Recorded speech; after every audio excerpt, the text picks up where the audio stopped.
Cada vegada hi ha més persones gitanes amb estudis universitaris. I no parlem només de joves, sinó també d'homes i dones que arriben a la universitat mentre cuiden criatures, treballen i assumeixen responsabilitats familiars. Fa només 20 anys, això era gairebé impensable. Soc Abel Beremelli, antropòleg i investigador principal del projecte Unimog. Amb aquest projecte hem volgut entendre les trajectòries vitals i professionals de les persones gitanes i no gitanes que han estat les primeres de la seva família a arribar a la universitat. Vam plantejar una pregunta poc explorada. Què passa després de la universitat? Volíem saber quins canvis socials, econòmics i culturals genera tenir estudis universitaris i si aquests canvis es viuen de la mateixa manera entre persones gitanes i no gitanes.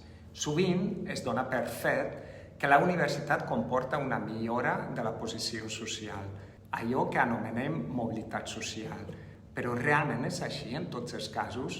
I sobretot, les persones gitanes poden aprofitar el títol universitari i l'experiència universitària en igualtat de condicions que els seus iguals no gitanos?